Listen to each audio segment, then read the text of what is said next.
you look at the customer side of it, where you look at our brand purpose, and we want that to be what inspires us, what motivates us. We want that to be the lens in which we make our decisions. So, you can say you're customer focused. If you ask every transportation agency in this country, they'll tell you they're customer focused. Yeah. But are they thinking about their customers through the lens of how they're making their decisions, or are they thinking about their toll facility? Right. Such a great And point. so,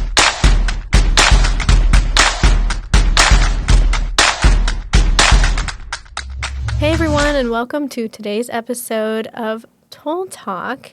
I'm one of your hosts, Kaylee Jakovics, and with me today I have filling in for Alex, Karen Herford. Hi, everyone.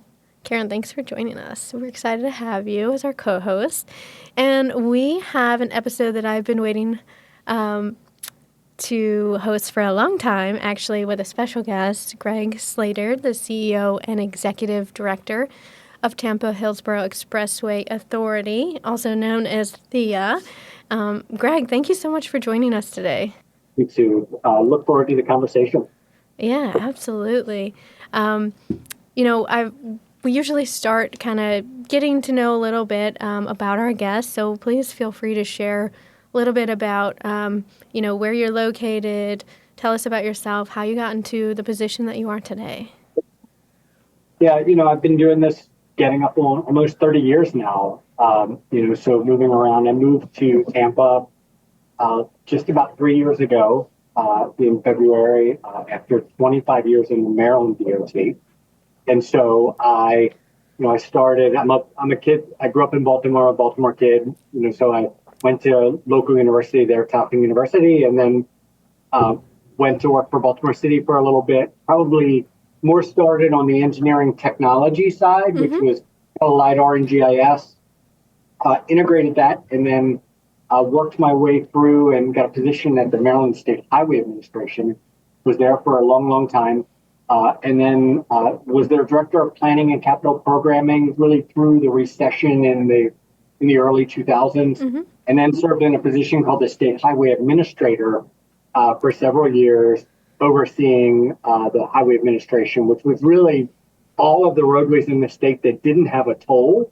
But we also did a lot of the pre-development work for the toll facilities that were in the state. So when I was in that position, we did the early planning work on a toll road outside of DC called the Intercounty Connector. Yeah, I'm familiar.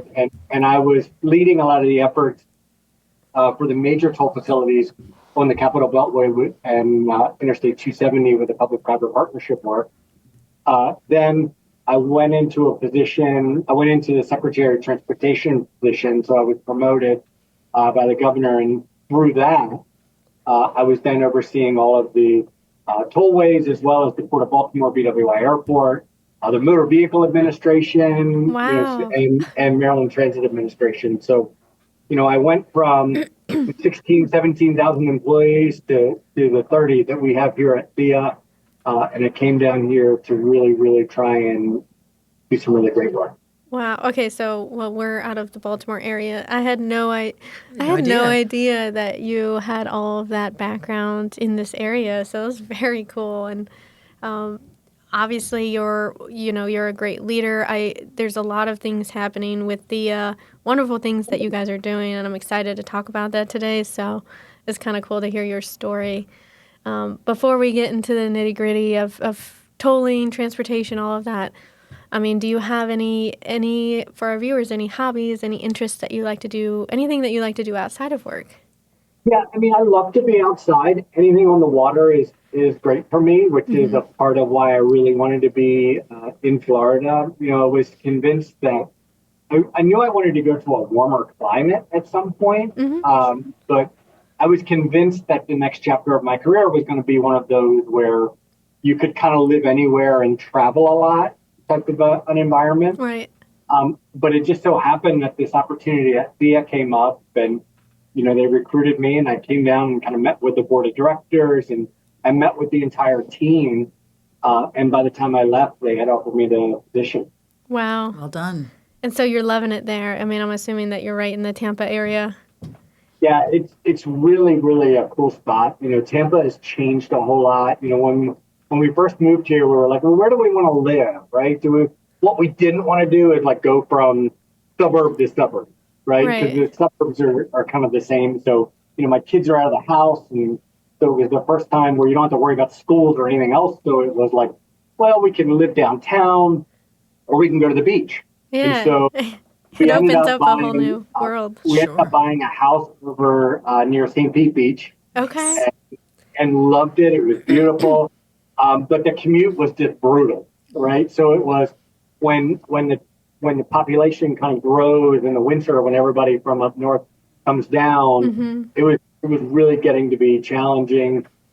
So back in May, we sold our house in St. Pete Beach right before the hurricanes Oh, and moved that's into good. downtown. So we're living in a condo right downtown on the Riverwalk. I'm less than a mile Oh, from that's work and just lovely. kind of loving the urban living on the water at the same time. So my grandpa lives in St. Pete, Mm-hmm. and I love going up to Tampa too. Well, yeah, from St. Pete, I guess it's up, but from us it's down to Tampa. But it's such a nice area, and I don't know. Tampa is just like super clean, inviting. I mean, the roadways are amazing. It's just a nice place to be in Florida. That's for sure. It's just a really cool city. I mean, I will come home. I mean, I rarely will like move my car over the weekend. Like we can walk to dinner. And you have choices. Like I can go to 5 or 6 different spots and Right. kind of move around a little bit, but it's just a lot of fun to be outside, whether it's taking a walk on the Riverwalk or on Bayshore Boulevard or just Mm-hmm. kind of hitting the restaurants. It's just, there's a lot to do here. So it's a lot of fun. Yeah. Any restaurant recommendation for those that are coming to visit your area? I am a huge fan of Eulalie, which is like right off the Riverwalk in an area called Armature Works.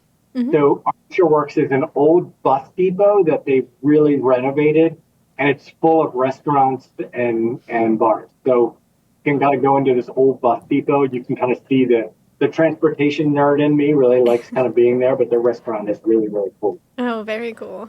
I love Greg, that. I got to know, does this mean that you're a Tampa Bay fan? Are you a Bucks fan now, or are you still a Absolutely. diehard Raven fan? I'm hoping. Absolutely. I'm a Raven Orioles all day. Okay. And, hey, Orioles spring training. I already have my opening day tickets. They're right here in Sarasota. I can't wait. Oh, Listen, music that to is my nice. ears. That's fantastic. I knew we were going to be best friends. All right, getting into it. I mean, for those of our viewers that may not be familiar with Thea, can you give us just kind of a background of what you guys do, who you are? Absolutely. It's kind of unique to Florida. And so we're one of several independent special districts of the state that were created years ago to provide transportation solutions with independent revenue sources. So we generate our own revenue through toll revenue. Mm-hmm. We own and manage and operate the Leroy Selman Expressway. It used to be the Crosstown Expressway.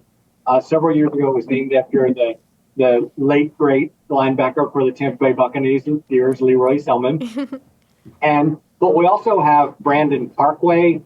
We have Meridian Avenue, and then we have the Leroy Selman Greenway. So Brandon Parkway and Meridian Avenue are boulevard-style roads. They're not tolled. They're feeder systems into our tollway. And then we have a greenway that is actually a bike and pedestrian trail that runs under the expressway, under the structure through downtown. Mm-hmm. So it's a 1.9-mile bike and pedestrian facility. And we're in the process of adding a lot more parks and community spaces to it. We have a dog park as part of our system. And so we're creating a lot more of those kind of community spaces. Mm-hmm.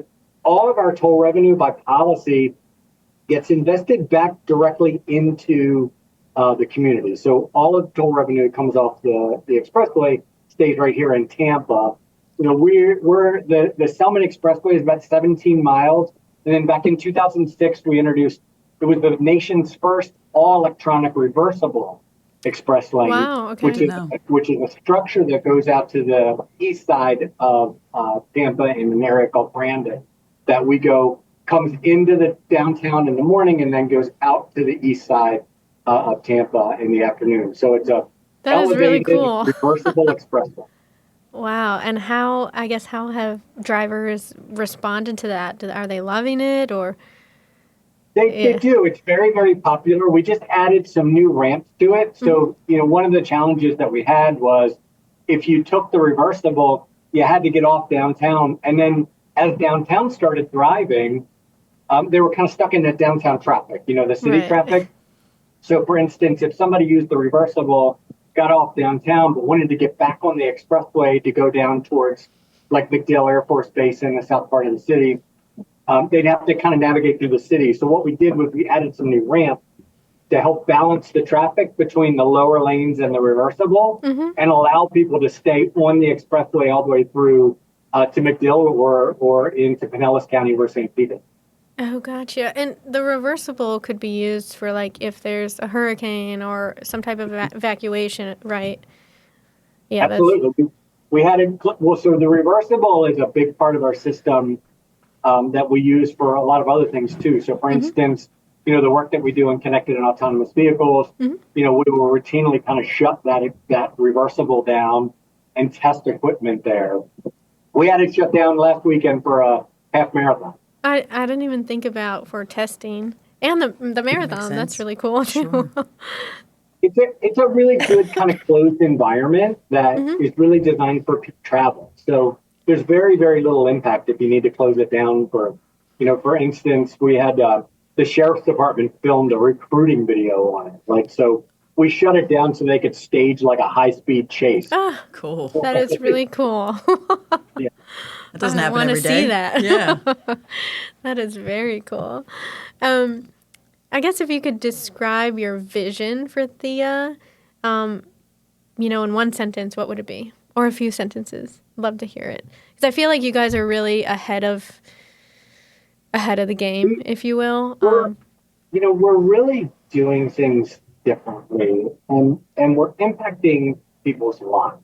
And Hmm. so, one of the things that I believe in transportation is, the work that we do really matters. And it's not a road that matters. It's not a bridge that matters. It's the community that matters. It's the people that we serve that matters. And we have to run our expressway like we're just part of that, right? Like Right. our job is to help them succeed. Our job is to help the community thrive. Our job is to help people get where they need to get. And so really kind of shifting that perspective of the work that we do of impacting people's lives. And so, we're very focused on a lot of different things. One is staying ahead of the growth that we're Hmm. seeing here in Tampa. Just the growth that we're seeing in Florida is tremendous. Huge growth here in Tampa, trying to keep up with that. Second, really the community investing piece. I've talked a lot about the community spaces that we're building and those types of things. But it's also about that roadway of tomorrow. So we were one of the original USDOT pilot sites for connecting autonomous vehicles, Hmm. and we have a huge connected vehicle program. We have partnerships with some of the auto manufacturers, and really are pushing forward in really building that roadway of tomorrow, both from a technology perspective, but also an analytical perspective, so we can best serve our customers. Yeah, and I also was going to comment too that, I mean, when I was doing the research and just kind of learning more, like the greenway that you have and what you're doing for the community is amazing. It's just exciting to see that, you guys are an authority that are really just helping the community. And like what you're saying with it's about the drivers, it's about the community and making it a success, really. So thank you so Absolutely. much. One of the challenges, Kelly, that we've had over the last probably 10 years is, if you came to Tampa 10 years ago, it was a kind of a quiet little city. Hmm. And my impression of Tampa before I came here was really kind of older people, maybe a retirement type community. That's a very different city than what we see today. And so what we've had is one, the median age in this city right now is around 33 to 35. Like it's a young city. Really? Nice. Wow. It has changed drastically. And and so there's a lot of vertical development, a lot of densification, high-end condo markets, really nice restaurants that kind of grew up around us. So it created one of the challenges for us was this kind of high-speed expressway traffic that used to maybe go down into an area that didn't have a lot of activity now is going down into a really dense urban environment. So we've got to address that. We've got to move ramps to different locations. We've got to slow the traffic down. We've got to do a lot of different. Yeah, how are you keeping up with that growth? I mean, do you have certain process in place? I'm sure there's like 5, even 10-year plans. What infrastructure does there need to be? The expressway itself was built in the 60s. So much like the interstate system you see across this country, it's time to rebuild it. Yeah. And so, what we want to do is make sure we're rebuilding it for where Tampa is going, not where Tampa has been. And so the first phase of that is actually out in the procurement process today, where we're going to, one, add a lane in each direction on the inside of the expressway. We're going to realign some of our ramps to better fit to kind of transition down into some of the neighborhoods. We're equipping the entire system with a next generation ITS technology, so giving us the ability to detect and measure traffic, but also connect into the signal systems around us and utilize AI and a lot of those analytics. And then we've got our roadside tolling infrastructure and our back office all on the street at the same time in the middle of this kind of procurement process. So when that's done, we'll then move to the east side where we'll essentially do the same thing on the eastern half. And then we've got an expansion project, which is about a 10-mile expansion of the expressway into southern Hillsborough County into an area called Apollo Beach down towards Sarasota to manage some of the growth that we're seeing there. So at the end of the day, we've probably got about $3 billion worth of work over the next 15 years or so. Wow. We're really kind of teeing up. The challenge that we have is, we're an organization that's 27, 30 people, right? So you can only do so many of those big ones at the same time. You said 27 people? Is that what you said? 27 people. No way. I can't believe that. I never would have guessed that ever. I feel like the way that you communicate with the, the industry and what I see, like press releases and everything, like the organization itself seems so organized, and not that you can't do that if you're small, but organized, big, always like ahead of the game. So kudos to you and your team. Wow, that is really impressive. Well done. We have a really, really great team. You think about it, I call us the biggest small business in town, right? So we're 27 to 30 people, depending on kind of when you ask. But we generate $130 million of toll revenue a year, wow. Right? That is impressive. Yeah. We have a really great team. How are you, I see it because I'm involved in the industry to an extent, but I guess how are you communicating, like how's your team getting these updates in regards to, whether it's something new and trending technology or an update on a roadway? Like tell me how you're communicating with the public and helping make, I guess, a good customer or driver experience. Yeah, it's interesting that you asked that. Like we do a lot of data analytics. Like, so my perspective is and always will be that if I have a 360-degree view of our system and a 360-degree view of our customer, I can serve them better. And so, looking at our system first, right? So our system, most toll authorities have transaction data and those types of things. But, if you just look at the transaction data, you don't have a great sense of where people are getting on, or where they're getting off, or where they're coming from and where they're going to. At the end of the day, we're just one part of the journey that people are taking. But if we can think about that door-to-door journey for them, we can make their experience a little better. So it's important for me to know that, Mrs. Smith is driving her son to daycare and then going to work at one of the schools in the neighborhood, because I can better serve that community if I know those types of things about our customer base. So, we try really hard on the community side to stay involved. We're very, very active in the local chambers of commerce, every single one of them. We're very, very active out in the community. We do a lot of work, a lot of outreach type efforts with a lot of the community groups. And then we're investing heavily into the analytics on the system. And so, when you look at the ITS technology, the connected vehicle technology, and the tolling infrastructure, all three of them together kind of they all each serve their own purpose, but all three of them together will give you that 360 view of your system, when it's working or how it's working and when people are traveling and when they're not. We just received a grant from the Department of Energy, $4 million grant from the Department of Energy. I saw that. That's and amazing. It's a really cool grant. So what it does is basically it's a grant, like a project that will go in 3 phases, where the first phase is really looking at INRIX data and cell phone data and those types of things, combined with our connected vehicle infrastructure data and our toll infrastructure data, and getting a really detailed perspective on where friction is happening and where things are backing up and why they're backing up. And then using that data to then communicate to our connected vehicle program participants to say, hey, you may be driving a little too fast, maybe kind of syncing up speeds or syncing up and see if they respond to that. And then the third phase of that is really about, okay, economically, we can give them a score. So, you think about most people when you get new car insurance, right? They want to know how kind of driver you are. And so we're looking at the same technology to see if we can incentivize people for more efficient driving on the expressway and then give them an incentive on the toll side. And so maybe like we gave discounts for our connected vehicle pilot program with the US DOT, and we were taking the same concept into this kind of eco driving type of thing. Yeah, I was wondering how that worked, because you're working with the Department of Transportation on that, but then for the actual driver itself, like you're compensating them basically, like, hey, use this and we'll give you a discount, right? Yeah. Okay. We give them a discount on their tolls. And so what's interesting about this grant is actually came from the Department of Energy. Oh, okay. And so the Department of Energy recognizes that the more efficiently you can make your system run, and connected vehicle technology can help you run more efficiently, then the more efficient you are going to be with your greenhouse gas emissions.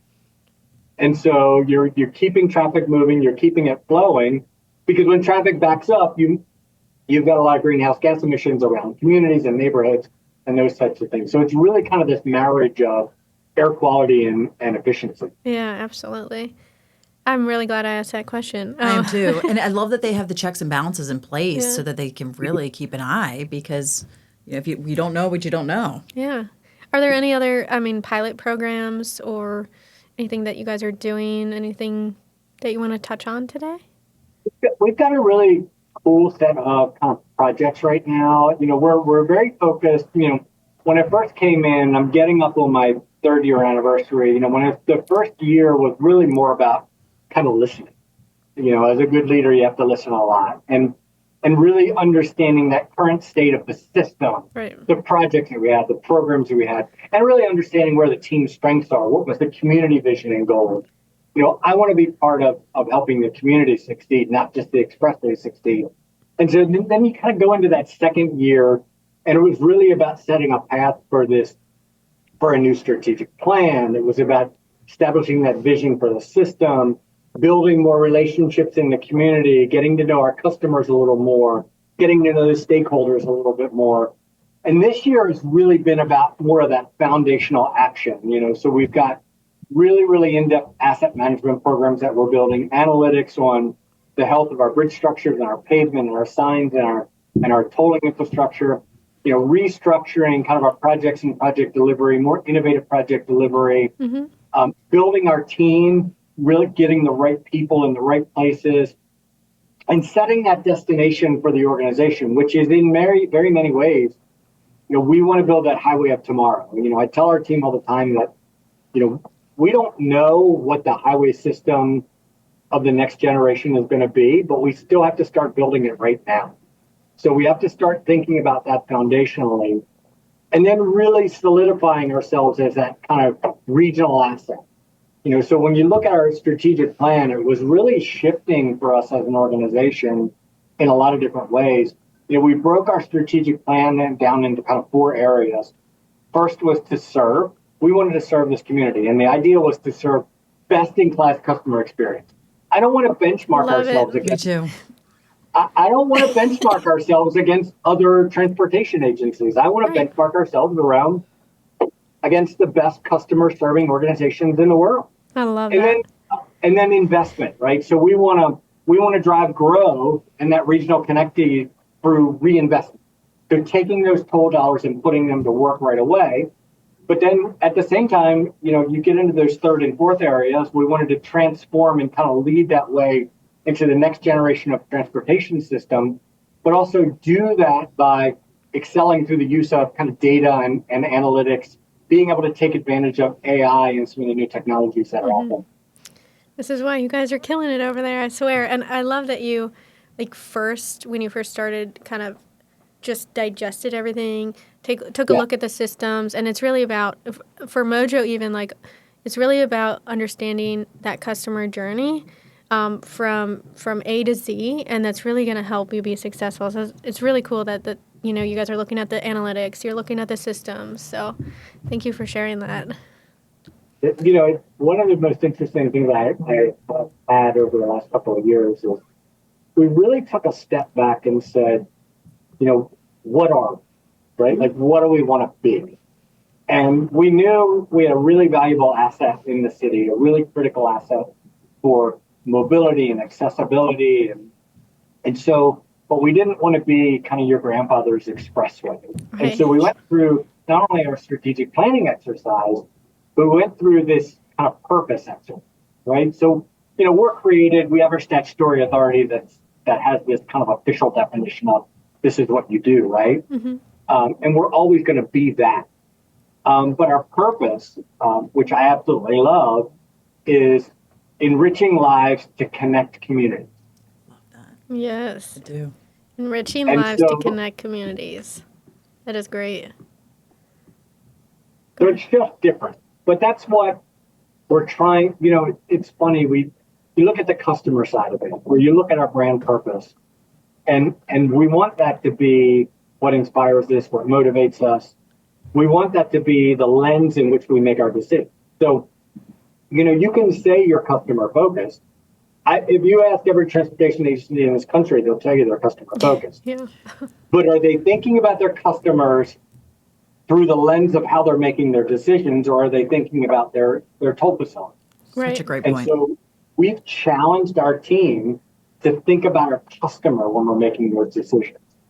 And so that's a really different perspective when it comes to really serving the community. Right. That's kind of what we preach to our all clients of all industries is you really have to think like you're the customer or you're the user.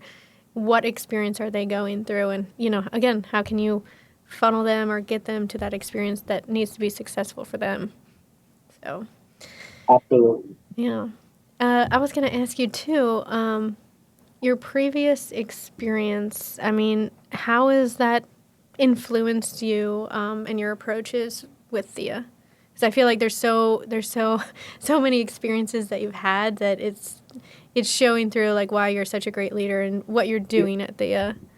It influences me every single day. First of all, the experiences that you have, you're constantly in that growth. But where I came from, because I was really working through all modes of transportation, I have to think about that here.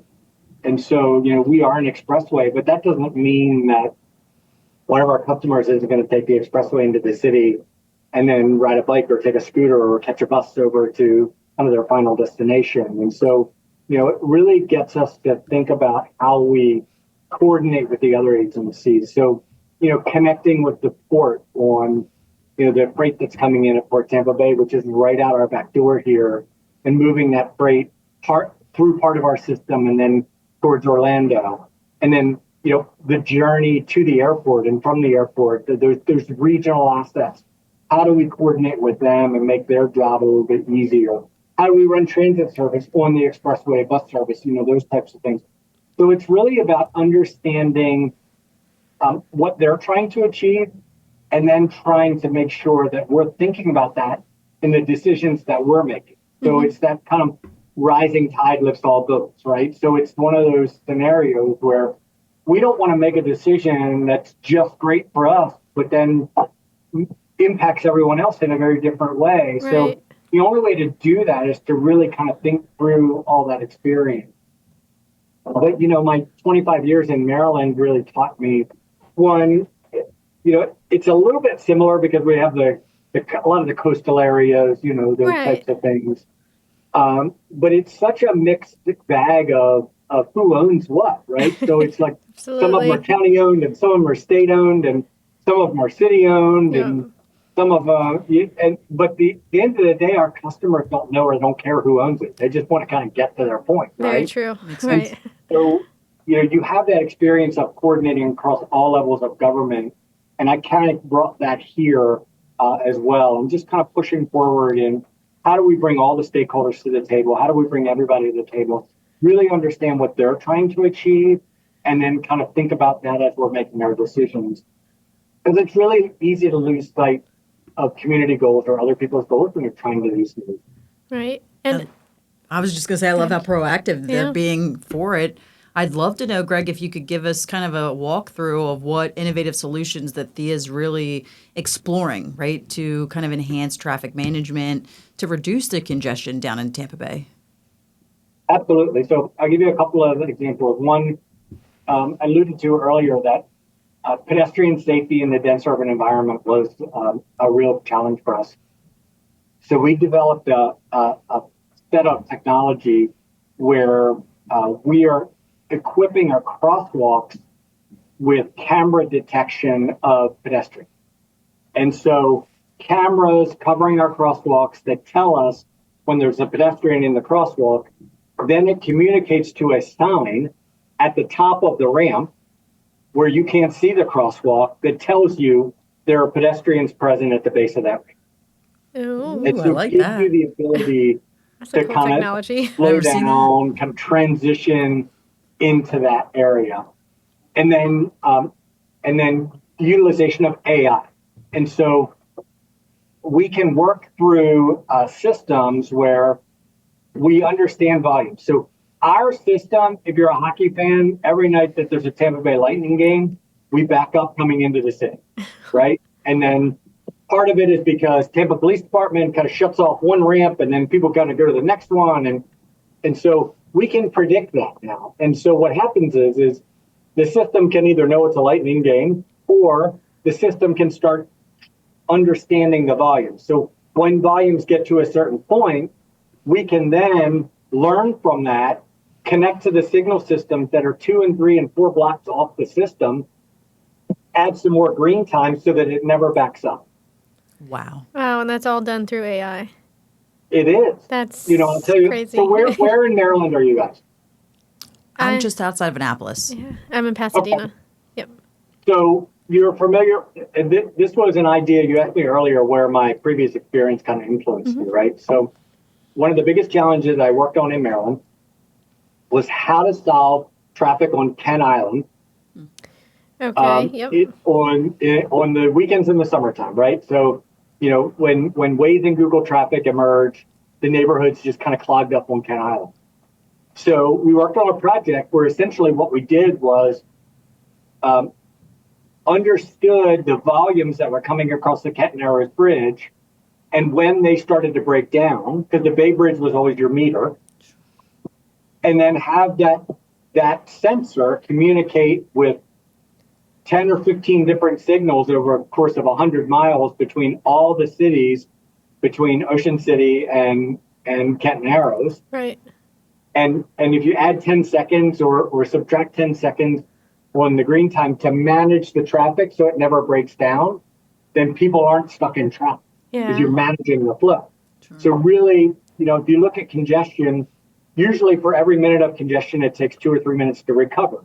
But if you can prevent it from breaking down, you don't have to deal with the recovery traffic.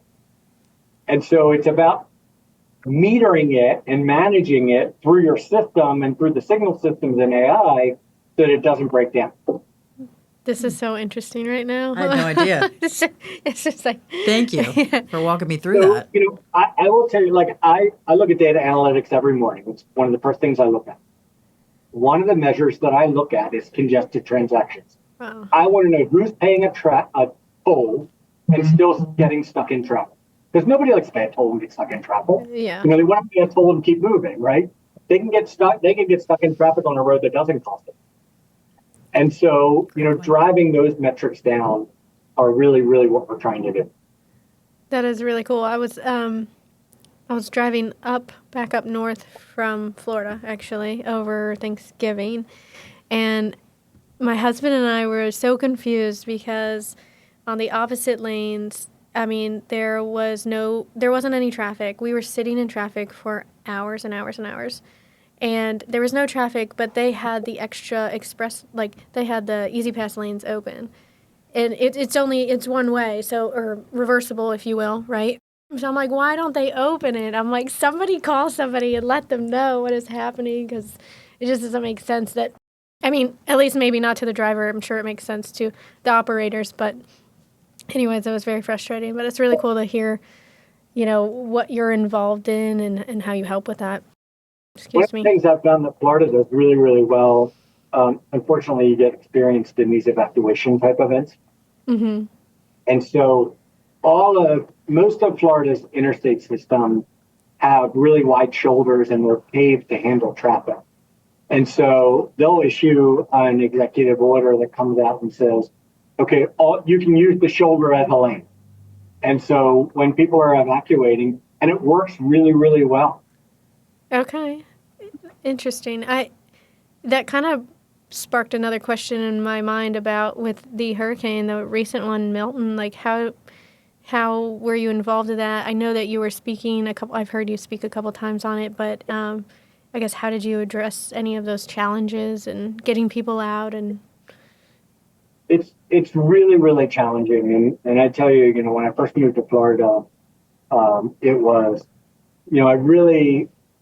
I was coming out of, like, I would work snowstorms, for instance, mm-hmm. for days at a time, right? Like in the operations center, I was doing news interviews every 15 minutes. You're just trying to manage, but you wouldn't sleep for days at a time. And when I came to Florida and we got our first Hurricane Ian was the first one that I experienced. Yeah. Mm-hmm. And, we had just bought the house over near St. Pete Beach, and I was like, all right, what do I expect here? And of course, I ended up, with that time, I ended up having COVID in the middle of a hurricane and everything else. So it was like, but, essentially you get to the point in these hurricanes where everybody's got to stay home, right? Yeah. You tell people like it's not safe for our first responders to be out there. It's not safe for our DOT crews to be out there. It's not safe for anybody to be out there. So if you're out there, you're on your own. Right. And so, we see challenges from these storms in a couple of different ways. The first is kind of the wind side. So that with Helene and Milton that we just got this year back to back, we saw wind shear that was, they were breaking lights off mid-pole, right? Like, so it was crazy. Scary. The water surge that we got from Helene brought water into areas that had never seen water before. I will tell you that I live on the Hillsborough River, right on the Riverwalk, and the river was within 3 feet of my living room. No way. I was fortunate to not have it enter my place, but it was, mm-hmm. we're newer construction, so we're a little bit elevated, but I know a lot of people that really were impacted.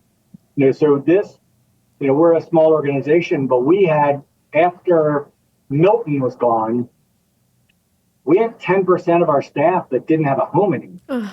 That's awful. It was, and all of them, with the exception of one, are still in the process of rebuilding their home. They're in temporary housing and rebuilding their homes. So, you're dealing with it from a system perspective. Mm-hmm. Sure. In a community where we've got slope failures in drainage systems. We're still repairing some of the drainage systems from the hurricanes back in August. And so we've got projects ongoing all over the system. But you're also dealing with it from a workforce perspective where your team is impacted and their whole lives are disrupted. So you've got to, one, support your community when you get hit like that. Mm-hmm. You've got your system to take care of, but you also have your whole team to make sure that you're not losing sight of the fact that they're impacted too. Yeah. I mean, that's a lot. I mean, it's a lot to manage, but even for you as an individual or maybe like team members, how do you manage your stress of, I'm sure you want to keep people safe. You want to keep your team happy. You have your own home to worry about. Like, how do you personally manage that stress and just keep going? Because you seem super driven, and you're just, again, you're having these interviews and you're always on point. And I'm like, wow, this is really impressive. Like, I'm really bad at it, right? Like I'm one of these people that worries about everybody else and doesn't kind of worry about myself. But I'm super fortunate with a wife of almost 30 years where she keeps me in check and will tell me, no, you need to kind of focus on yourself a little bit. And I have a very supportive team here too, where they'll say, hey, you need to get out of here a little bit, or you need to. But for me, I love what I do, right? So, of course that comes with stress and it comes with pressure. But at the end of the day, if you love what you do and have the right people around you that are kind of keeping you in check, I will tell you right now that I'd probably still be doing the first job I'd ever done if it wasn't for my wife just kind of pushing me. But love that. I do too. Just one of those things where you just, if you have the right support system and the right people around you that understand what you need to be able to make those decisions, the emergency operations side is just different for me. Right? Like I go into a different mode when it comes to emergency operations. You start to kind of focus on, okay, these people's lives depend on this. Like working a blizzard in Maryland, right. You had to, some of the things that you would deal with, like the nightmare was like somebody slid off the roadway and crashed and was killed, or, those types of things, or somebody's out there stuck. And so you just have to think about that, the human side of it a lot. But I'm really bad at managing my own kind of workload and stress. Moderation is not my strong suit, but it's really about having the right team and support system around you, both professionally and personally. Yeah, I certainly agree. And being passionate, which you super are, you really are, and that makes me think about my job too, because it can get every job can get stressful, and I think it's just important to have that support system and always be passionate and collaborating with others. But we have just a couple minutes left, so. Sure. A question I want to ask is, I guess, what are you most excited about looking ahead for the future of Thea, Most excited about the difference that we can make in this. And so, you look at what has happened in Tampa over the last couple of years, the change in this community, the positive growth in this community, the change in population, and really economically in this community, we've made a huge difference. What I'm most excited about is the goal that I've kind of set for the organization is in 10 years, when whoever the next mayor is in 10 years can look back at the success, who is the group that contributed to that success that you wouldn't think about? I want that to be Thea.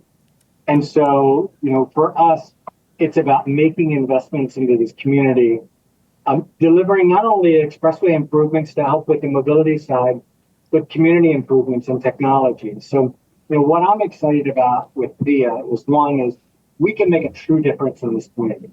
What I'm excited about Thea when it comes to the industry is I believe that we can build and show what that highway system, that expressway system of tomorrow is going to be and how it's going to function. And really, that creates opportunities for your industry. That creates opportunities on the innovative front. And it creates opportunities for the whole team of people that we have here to be part of that. I was really fortunate over the course of my career to work for some really, really great people, mentors over the years, work with really, really great people, do great projects. But I'm at that point in my career where I want to reach back and invest in this kind of next generation. So trying to take some of those experiences and invest in the people of Thea, much like people invested in me early in my career. So it's really the opportunity that we have, both professionally, personally, from a community standpoint, industry perspective. We can do things at Thea that you could never do in a massive organization because we're small and we're nimble. So it just creates a whole host of opportunities to just try stuff. Yeah. Thank you for sharing that. It was a great way to kind of wrap up and leave our audience with that, and sharing your expertise today and the impact that you guys are making in the Tampa area, and kind of setting a standard for other authorities and what you're doing for the community. I want to thank you for joining us today. It's really been a great episode, and I've learned a lot. It was very interesting. Greg, super excited to have the opportunity to sit down with you today. Learned a ton of information, not only about Florida, but I had no idea that you were doing so much, had so much experience in Maryland as well. So appreciate the time and the wealth of knowledge. We certainly appreciate it. No Ravens, and Florida still can't make a crab cake, but they can try. They can always try it. Don't ever trust it when you see it on the menu. Maryland crab cake, no. There's no exception, right? Maryland's the only way to do it. It's when it comes to seafood. I was in Philadelphia on Saturday for a wedding and drove to D.C. and diverted like 30 miles to get a crab cake. Yeah. Worth it every time. You know you're from Maryland when you make the trip. Yeah. Well, thank you again. For having me. Absolutely, Greg. We appreciate the opportunity. For our listeners at home, don't forget to like, subscribe, and follow us. And Greg, appreciate your time. Yeah. We'll see you all next time.